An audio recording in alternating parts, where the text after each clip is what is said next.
Being young single adult members of the Church of Jesus Christ of Latter-day Saints presents a unique circumstance, and while we are all different, there seem to be some common themes in the perspective of what it's like to be a young single adult in 2019.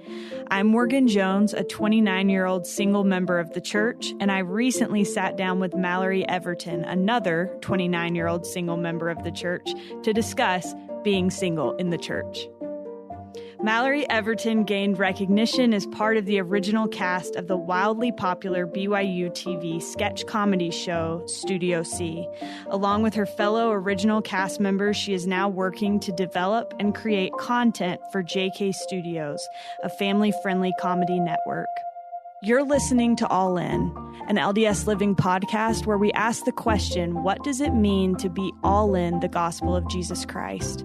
I'm Morgan Jones, and I'm so excited to have this conversation with Mallory today. Mallory, thanks so much for being here with us. Hi, thanks for having me.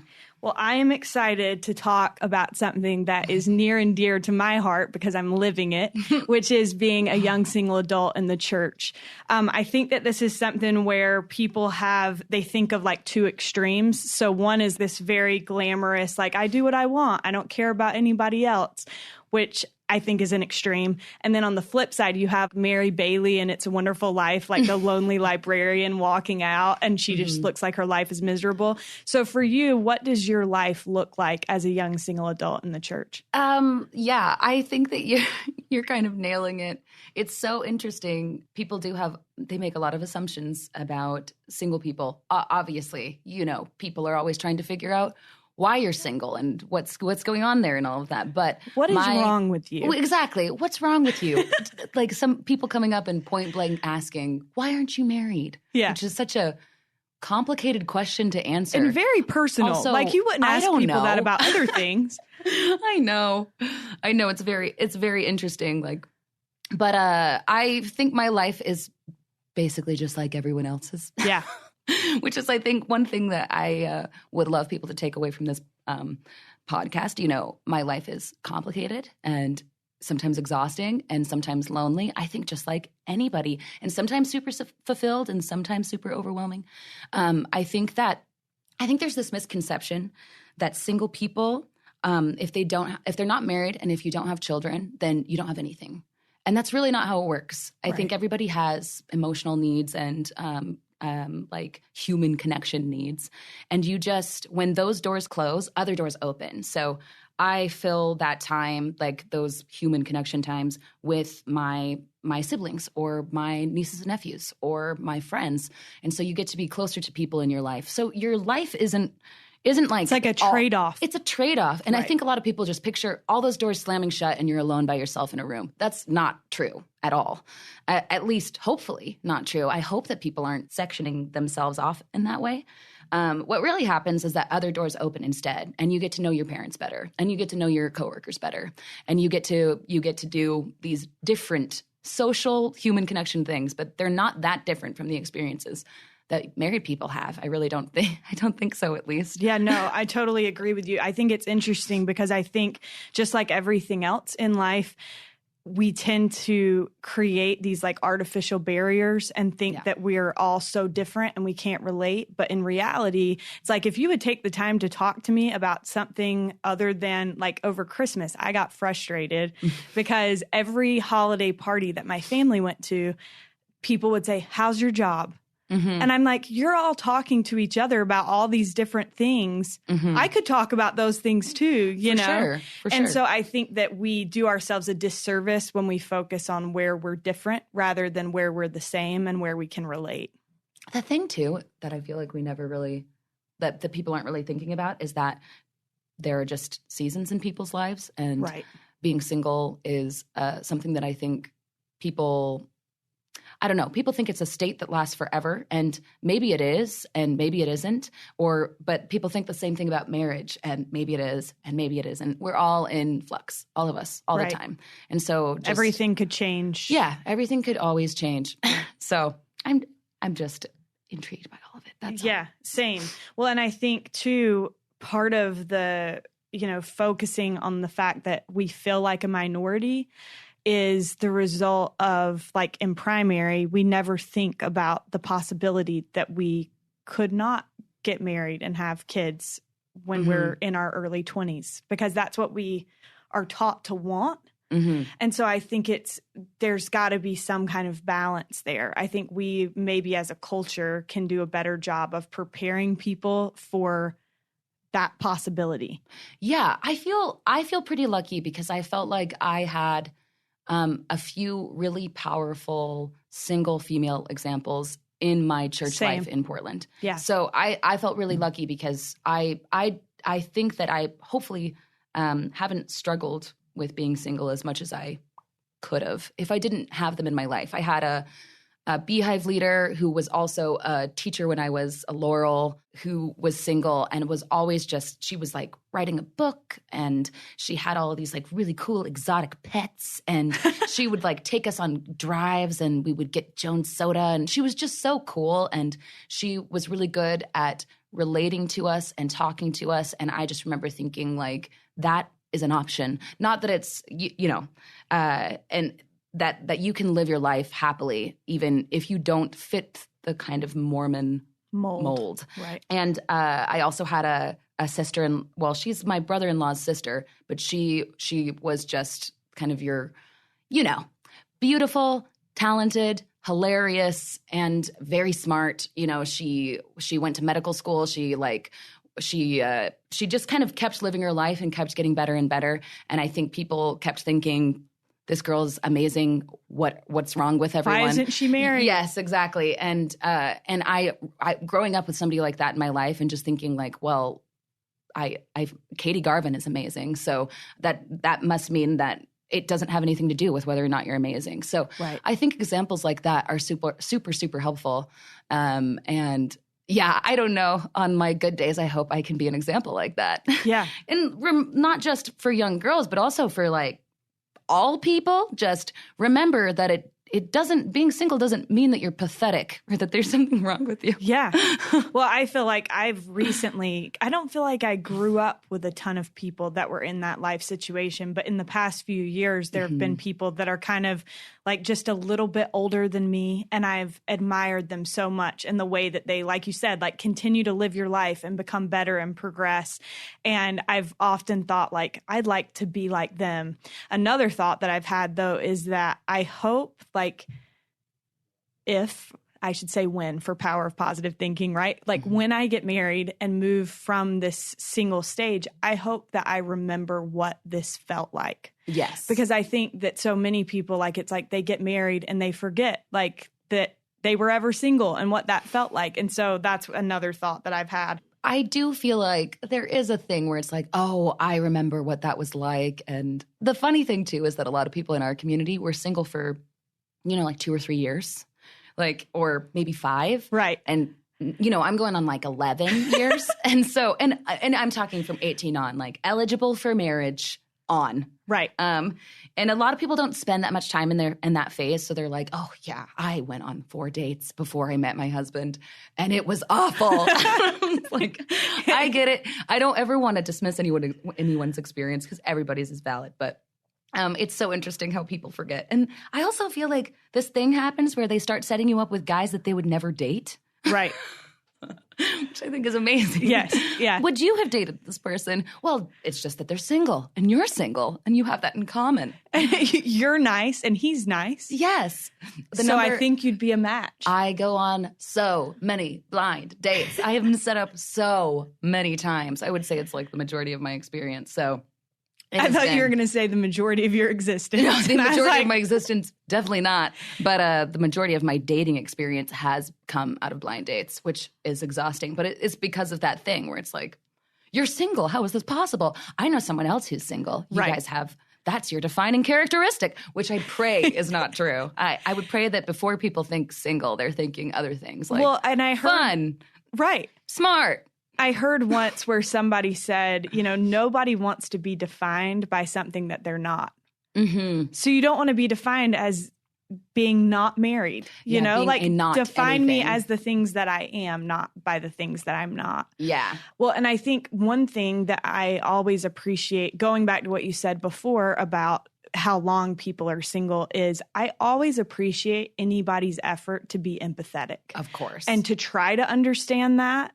I think in my family, I hate to throw my dad under the bus because he is the greatest. Like, he is so great. But he got married when he was 21. Mm-hmm. And so a lot of times I feel like he just cannot relate. And my mom recently said, she's like, well, he can't relate. Mm-hmm. You know, he never was even close to that situation. Sure. He got married right off his mission. Well, and with our parents, there's a new phase of life now. And it's not just in the church, it's obviously everywhere. Like, you used to go from being a daughter to a wife very quickly. Right. And, you know, if you were lucky, you were a student in there for a second. But now there's a whole section where it's like, you're a young adult.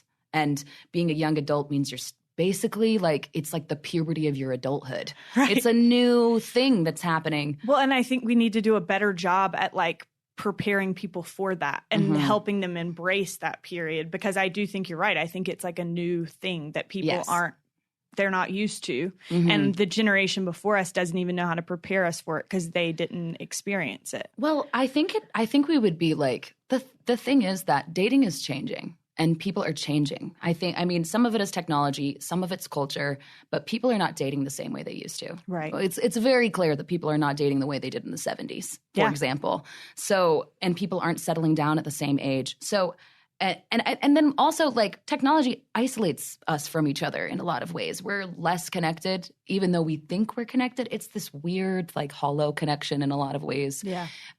You know, people meet people on apps all the time, or they, like, catch up with someone on Facebook that they haven't seen for 10 years. That's great. But for every story like that, there's a person who, like, goes to work and goes home and never sees anybody. And how are you supposed to meet people when that's your life? Right. You know, where do you meet people? And anyway, I think I would be very surprised if there weren't more single millennials in like 20, 30 years than there were of any previous generation. It just seems like more and more being like the numbers are climbing and there are more single people. I have so many single friends who are extremely eligible people. Well, and I think that's another thing that's interesting is I feel like I sometimes think that people think, oh, like you only look out for yourselves. And I think I was guilty of thinking that about some people that were a little bit older than me and single when I was in like my early 20s.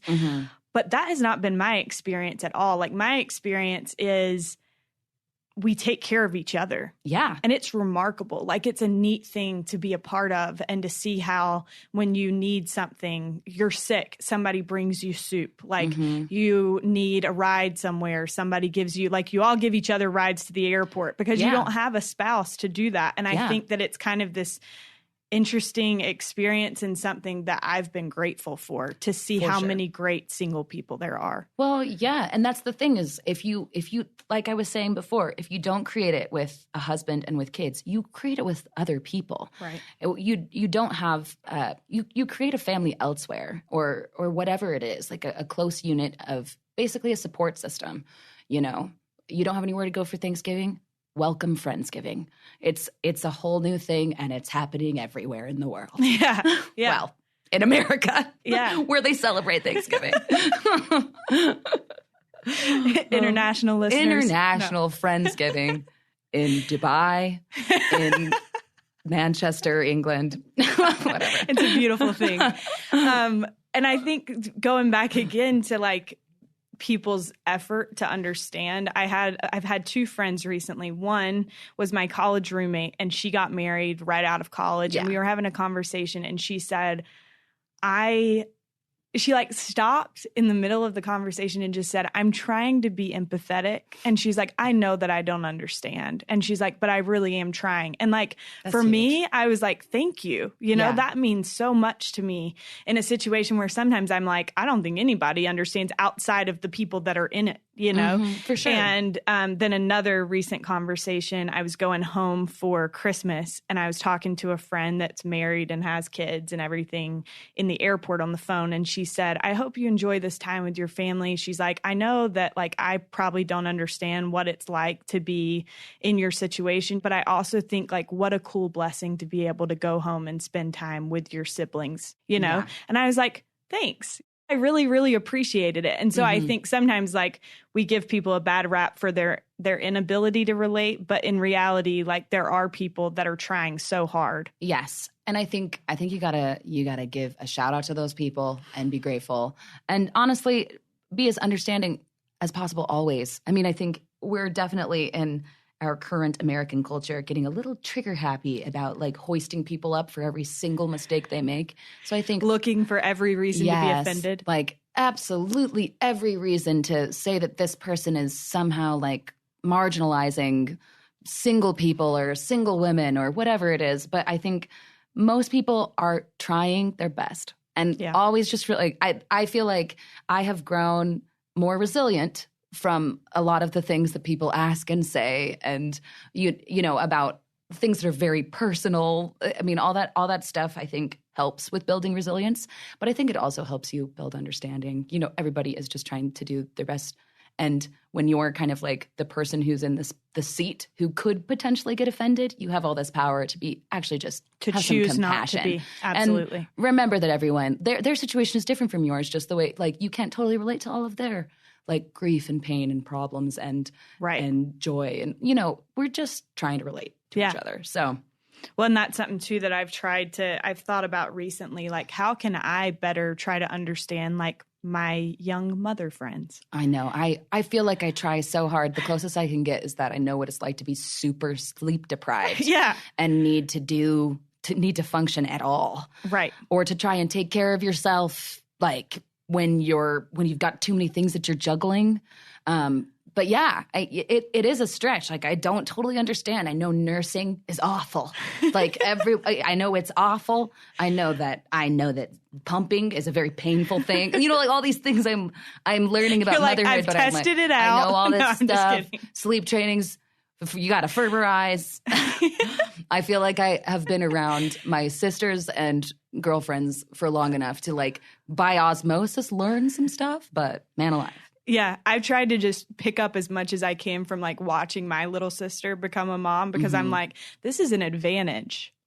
I'll have learned some things by just watching her. Absolutely. So one thing that I often think about, Mallory, is how I used to, and we've kind of touched on this earlier, but I used to look at people, and I remember this in their mid-20s, and I would think, she is not married, and I feel so sorry for her. Like, so sorry. You know, and I think back on that, and I'm like, I didn't even know what I was feeling sorry for. I had no idea, like, it's not that I'm not married. It's like these other things that are attached to that. And so I don't think I had any idea what it would actually be like. Do you feel that? Yeah, I mean, I feel like I remember that too. And, you know, so much of that has to do with belonging to such a family-centered church that it makes a ton of sense. We love and appreciate families. That is a completely positive thing. But it can, I think every positive thing can be like, you know, balance in all things, and every positive thing can be taken to an extreme that causes an unhealthy paradigm. And I think that's kind of what happens, right? You get to this ideal in your mind, which is, I mean, and I was the youngest of 6, so I watched a bunch of my siblings get married, and pretty young. Like my sisters both married their high school sweethearts. So, as they should have too. They're the best guys in the world. I love them so much. And they just happened to meet them when they were like 13. And that's great. I'm never jealous. But I feel like you get the idea that there is this ideal, and that anyone outside of that ideal must be sad. Right. And, you know, because they don't have the ideal. And to a certain extent, sure, like loneliness is a thing. And when you're living on your own, maybe that is something obviously that I deal with, that I feel lonely sometimes. Sometimes I wish I had someone to come home to and complain to, other than like a body pillow. My roommate's great too, but we just have really different schedules.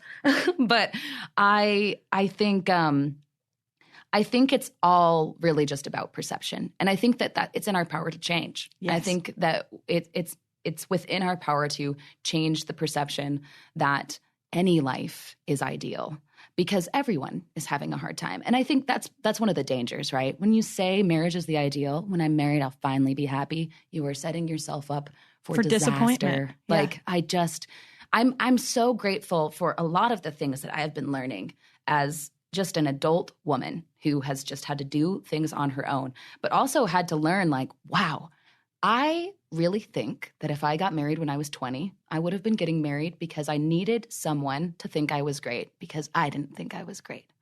And that would have been the reason. And so there are all these unhealthy things that you can kind of weed out as you start to, and I think you can do that while you're married too. You like can work through your personal baggage and everything while you're married too. But that I'll be happy when I'm married, that is the end. That is the big successful accomplishment. I think that is one of my biggest pet peeves in the church culture. It's that marriage is treated like an accomplishment, like you won a race or graduated. You got a Peabody Award or something like that. But it's not really necessarily an accomplishment. I think having a healthy marriage, that's a huge accomplishment. Takes a ton of work, right? A lot of communication, a lot of props to you a lot of like humility and getting over stuff and communicating about things that are awkward to communicate about. Great, that's an accomplishment. But just getting married, like just being like, I did it. I met someone in a bookstore, and that means I'm more together than you are. That's not true.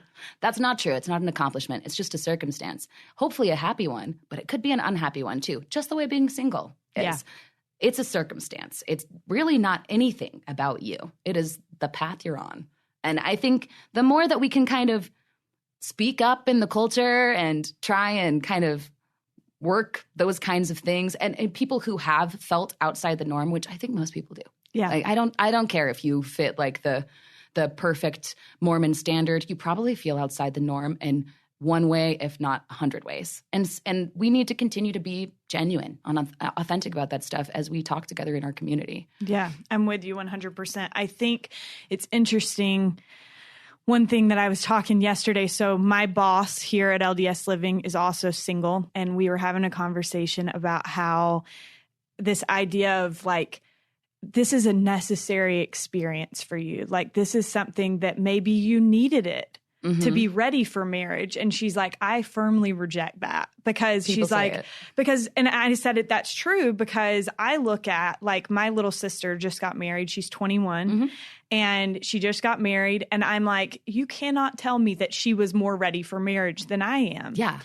But I will say this, I am a much different person now than I was at 21. Yes. And so am I grateful for that time? Do I think that it will make me a better person in the end? Yes. But do I think like it was a necessary thing for me to be ready for marriage? Probably not. Do you have any thoughts on that? So many thoughts. So many thoughts, just because that is a thing that happens quite a bit. And I think it's so unhealthy because basically what it sets single people up for is when you finally learned the lesson, then he or she will come into your life. You'll finally have earned them or whatever. First of all, it's a human being. It's not like a blue ribbon or whatever. And that's really, really not how it works. I think it's pretty clear that this life is chaos.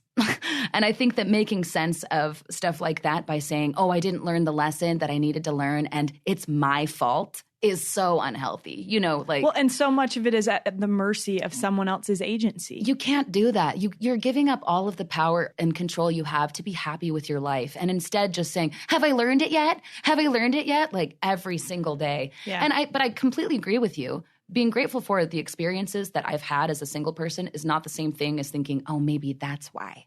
Maybe that's why I'm still alone, because I had to learn those lessons and I wasn't as good as everybody else who got married young because I hadn't learned that yet. Like, it's just not true. Yeah. It's just not the way it is. I think the most important and healthiest thing you can do is just embrace your own path.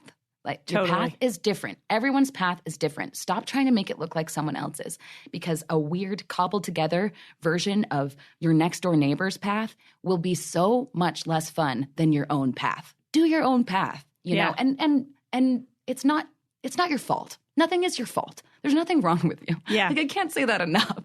Just because I feel like there is so much, I can tell why this person's single. Oof, yeah, I mean, if she could just learn to not be so picky. But is it really that? Is it really, really that? Like, how often is someone alone because they are just such a mess? Because I know hundreds of messes who are married and they are happy, or it's working, or whatever. It doesn't really have anything to do with you. So just embrace your life, embrace the experiences you feel good about, forget about all that other stuff, and stop blaming yourself. Yeah. I can't.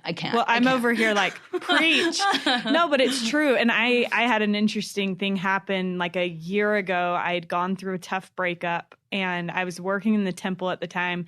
And in Salt Lake, they have like 1 million temple workers, right? And they have like certain spots where you're really not doing anything. Like your job is to say hello when people walk past. It's a lot of... So I was in one of those spots, and it's a lot of thinking time. And I had this very distinct impression that like my grandma was like talking, which sounds nuts, but my grandma and I were really, really close, and I've had several experiences like this, but one of the things that came to my mind, and maybe it was just me, who knows? Yeah. But I had been feeling like I was doing something wrong, that there was something wrong with me, and that's why that relationship didn't work out, which now, you know, like you get a year out and you're like, oh, there were tons of reasons that didn't work out. Yes. And thank goodness. But I was sitting there, and all of a sudden this thought came to me, and it was like, you're not doing anything wrong. You're doing everything right. Yeah. And I was just like, thank you. Like, that's what and I've relied on that a lot. Like just that thought, you're not doing anything wrong. You're doing everything right. And just keep trying to do those things, because those will benefit you, whether in a marriage or just in your life. Like your efforts to be good are not in hopes that you'll receive some blessing. I think sometimes we take that scripture in Doctrine and Covenants very literally, where it talks about like there's a blessing attached to every commandment. Yes. And we think that we know what that blessing is, right? What the blessing tied to the commandment is. And in reality, we don't. So the blessing may be very different. But I know for me, and I'm curious about what you feel like you've learned, but like one thing that I was telling my boss the other day when we were having this conversation is I said, you know, I feel like I care about other people. Like sometimes I'll just break down crying for other people, and I'm like, what is wrong with me? Because 19-year-old Morgan would not have done that. 19-year-old Morgan was like in her own little world and kind of self-consumed, and still sometimes am. But I think now I feel things for other people a lot more. I'm a lot more compassionate than I used to be. And that's one thing that I know has come as a result of this time in my life. Are there things that you feel like you've specifically learned as a result of being single? Oh, man. I mean, I feel like there have been a lot of things that I've learned. Some of it, I don't know if it's necessarily just being single. Some of it is just getting older and having hard experiences and everything. But I think that there's something, oh man, I'm like nervous about using the word lonely too much, because I'm afraid of walking, like this is so funny, but I'm afraid of walking away from this podcast and having people think of me as a lonely spinster. Right, like, right. You know, is always covered in cat hair or whatever. And like having a cat doesn't make you a spinster. I don't have one. I mean, I'm just saying, people are allowed to have cats and still be people. And even the fact that spinster is a term, like, is there a term like that for men? No. Eligible bachelor, maybe? I mean, I guess in the church, it's menace to society, which is so unhealthy. Like, right. I cannot talk about that enough. Like, how could we possibly do that to our men? I feel terrible that gets thrown around. Hopefully less and less. Yeah. That, like, after 25, a man is a menace to society. That's insane to me. But I feel like loneliness is a great teacher, because loneliness is what I think we all feel when we're going through a trial that we don't know whether or not other people can relate to. So if at some point on this road, being single has taught me something about loneliness, which of course it has, I'm grateful for it. I'm not to say like, bring on the loneliness. I hope I'm lonely always, but I do think that is a very, very relatable human emotion that people experience regularly. It's not, and when they're married too. And I think that the loneliness that you experience when you're married in some ways must be harder. Like you're sitting with this person that you've picked and they don't understand everything about you. And that's hard, you know? And I think the same thing. I think that, that being in this experience has made it easier to relate to people. And I think that it's taught me a lot about trusting God, trusting my own path, and I guess trusting myself too. Yeah. And I feel like you said earlier that you're grateful for the lessons you've learned, not that they were the reason why you're still single. But I do feel like 29-year-old Mallory is a better catch than 21-year-old Mallory. That I'm confident about. And I think that should be encouraging to everyone who is still on their own and would like to be with someone or is hoping to at least like find someone to date. That you're turning into a better and better catch. So just like keep going. Yeah. Yeah. I love that. I think that one thing that we should probably just clear the air and say, this is not intended to be a pity party, No. you know? And I don't feel sorry for myself most of the time. I don't. Yes. Sometimes I do, you know, sometimes I'm guilty of that. Sometimes. But I think sometimes when we like post things on social media or we try to be open and have this conversation, people think that they need to chime in and be like, you'll find somebody, you know? And It's like, no, that's not the reason that I posted this. I posted this so that other people will know that they're not alone in it. You know, Yeah. I posted this so maybe you can better understand how I'm feeling. And I hope you'll post what you feel so I can better understand how you're feeling, or we can have a conversation about it. And so full disclosure, this conversation is not intended to be a pity party. My like main reason for wanting to talk about this subject at all is partially for that purpose. Like I think sometimes when you want to talk about like, yeah, I mean, this is an interesting thing about being single, you kind of seem like, I'm single. Like I have to go to the zoo by myself or whatever, like, which is not really the point. I think you're just, hey, this is my circumstance and I'm talking about it. And if I could achieve anything with this discussion that we're having, it would just be to make somebody feel better about it. Like don't feel it doesn't really need to be as much of a trial as it might feel like sometimes, or potentially. And, you know, I'm not trying to be too hard on like the culture, but the culture creates a paradigm that makes it seem like more of a trial than it really needs to be. Like our lives are just stock full of opportunity every single day. And if we feel like we're not lucky to be living in like middle class circumstances or middle class or around there or whatever, like able to take care of yourself, able-bodied, able to use all of your senses, and you feel like being single is like the main like giant trial that will never get off your back. I understand sometimes it feels like a huge weight on me too. Like, am I always going to have to do all of this by myself is a question I have definitely asked and would love an answer to.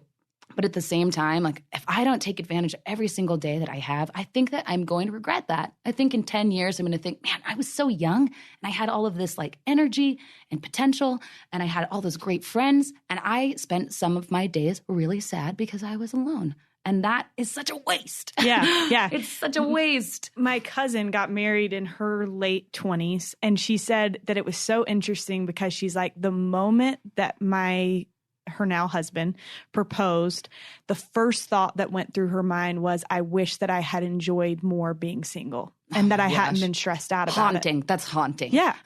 It's like, that's your first thought, you know, like obviously she's super happy and like her husband's fantastic, but like that was her first thought. And so often I've thought about that. Like, am I appreciating it for what it is? Am I embracing like the opportunities that I have? Like you said, opportunities are there every day. And if we're there feeling sorry for ourselves, we're going to miss them. Yeah. What do you think, Mallory, we could do as members of the church to better prepare people for a life that they might not, or a situation, we're not going to act like this is going to last forever, for a situation that they may not have imagined growing up, and is part of it helping people to imagine different possibilities? Yes. I mean, one thing for sure is kind of what I spoke to before, about having being more conclusive about people who are living on different paths in our wards and in our community. So like more single, divorced, widowed, LGBTQ people in visible callings in the ward. I think absolutely that really helps.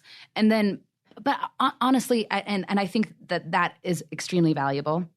But I think probably the most valuable thing that every individual can do is being very genuine and honest about your experience that you're having. Be genuine. Say what's hard for you. You know, when you're talking, when you're sharing a comment, or when you're teaching, or when you're speaking, don't assume that everyone else is living an ideal and that they don't feel the way you feel. Just talk about your experience. I think you'll be shocked by how many people come up and they feel just like you do. Even if you are single and they're married or whatever, you'll discover those similarities between each other. And I think that's the greatest gift you can give every community you're in, is just your true and honest vulnerability. I know it's uncomfortable, but the more that we do that, the more that we're going to know, there is no norm. There is no norm. There's no, like, you can be married, but you could be really unhappily married. You can be married and he can die after 2 years. You could be married and then it doesn't work out after 10, and then you're divorced and it's been 10 years and you feel like a failure, whatever it is. Yeah. You know what I mean? Like, there are so many different ways that your life can twist and turn, and there is no normal. And I think whatever we can do to just get rid of all of those labels and the idea that some people are in the norm and some people are out of it, is like, that is huge. And that will happen as we continue to be just more honest about our experiences. Yeah. I mentioned before that did I mention this before? That we're in the same young single adult stake. And I wondered what your experience in a young single adult ward has been like. Mm-hmm. And one thing that I heard somebody say, and this was right after I got home from my mission, and at that point, I thought, like, I'm going to get married in 6 months. This is going to be great. For sure. So I don't know why this stuck out to me and has stuck with me since then. But somebody said it takes a lot of work to be happy about being somewhere everyone says you shouldn't be. Mm-hmm. How do you feel about that statement? It makes me deeply sad. I think things are changing. I think people are dating differently. And the only reason I don't go to a family ward right now is because it's a wonderful place to make friends. And right. I'm interested in having peers and like-minded friends. And it's a great opportunity. Like I said, it's super hard to meet people, and meeting people at church is great.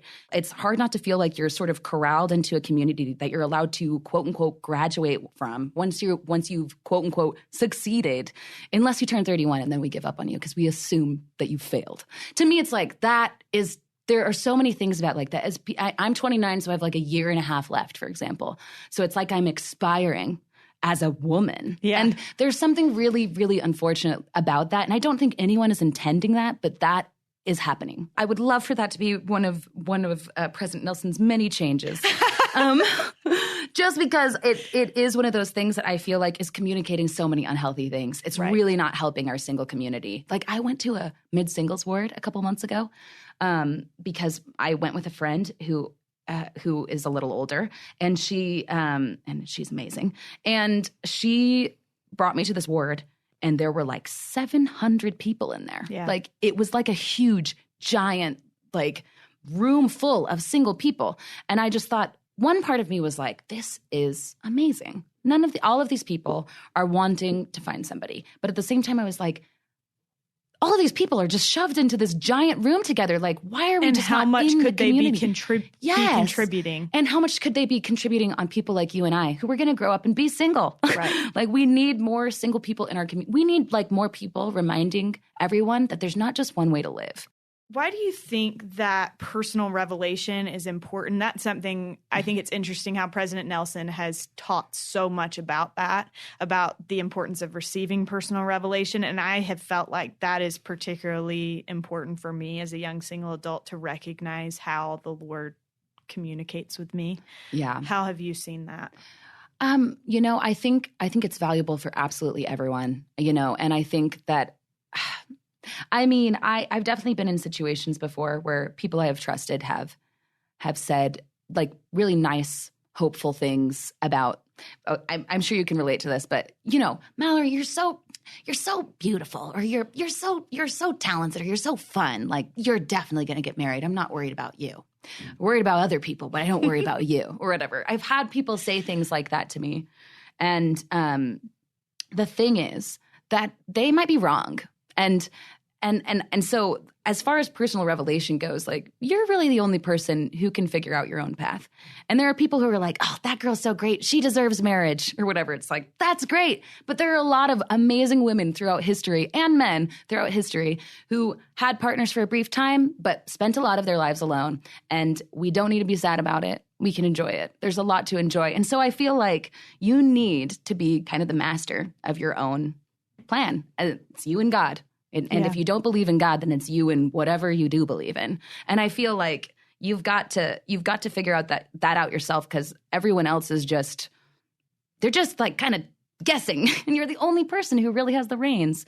And so I think it's important to just take that responsibility on yourself. I don't think it needs to be too much pressure. It's actually, I think, a wonderful, wonderful thing at the end of the day, that you can learn to trust yourself and trust your path. And you can hear things like that from other people and still think, you know what? I feel good about my life. I feel good about what I'm doing. I feel like validated by God in the path that I'm on. And it helps with all that resilience we've been talking about, with all the different things that people say. Yeah. Well, when you were talking, I was thinking about how the only thing that I feel like we really can say that we deserve or don't deserve is God's love. And God's love is there for us regardless of whether or not we deserve it. Yes. And so that, just thinking about that, takes pressure off of us, you know, like, just be yourself. Like, God is going to love you regardless. And that's the most important thing. Yeah. Mallory, how would you say that the gospel has blessed your life through this experience and just in your life in general? Oh, man, it's a big question. I would just say that I feel that the gospel has blessed my life because it's given me a place to go. And I know that maybe doesn't sound super, super warm and fuzzy, but I think often about that passage where Christ asks the disciples if they're going to leave also, and they're like, where else would we go? And I feel like faith feels like that a lot of the time, where you're like, I don't know where else I would go. And I feel really grateful for the gospel because it has given me a place to go. And even when I'm not positive about absolutely every aspect of the church or about the gospel, I have a place to go and find peace.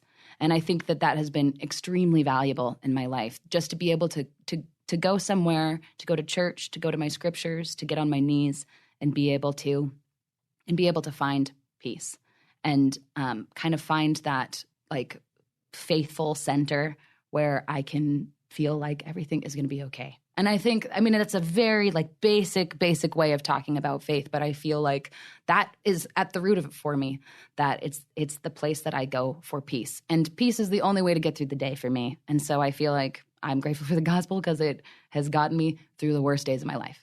So, yeah. You mentioned before how 31 is the end of young single adult. And it's fast approaching. And sometimes there's this tendency to feel like you're expiring. And I don't know about you, but I've had several friends leave the church right around that age because they feel that. Yeah, and it's so much pressure. Ostracized. And you feel like the walls are closing in around you. And I can, I can imagine that. I'm to the point where it makes sense. I get it. But I also think that there are so many people that make a conscious decision in that space to embrace the gospel for what it is, and maybe let go of some of that cultural pressure that they feel and instead focus on what the gospel is at its root. Mallory, we ask this question at the end of each one of these podcasts, and it is just, what does it mean to you personally to be all in the gospel of Jesus Christ? I think that for me, being all in the gospel just has a lot to do with just choosing to be a person of faith. And I think there are a lot of days where that can be a hard choice because religion is like dying out in the world in so many ways. And it's not very in vogue to be a person who gets through the day with faith. But I just think that for me, being all in is making the choice to do that anyway. And being able to say, I'm a person who today is going to choose to find meaning in the things in my life the trials in my life and the things I don't understand instead of not finding meaning. And so when you break it down like that, I feel like it's a pretty logical decision, actually, that having faith provides you with an opportunity to find meaning where there wouldn't be any otherwise. And I think that's what it's all about for me. It's just I would like to be able to, when I'm in a hard situation or I'm having a difficult time, choose that there's a reason and choose that there is someone who understands, that God is with me, that he understands, instead of just saying, this is crummy, I'm unhappy. And yeah, I hope that, I don't know. I'm just going to like flame out here at the end. Just fade out. Just can you just like, I'm going to keep talking. I'm going to ramble and you just like slowly turn down the audio, please.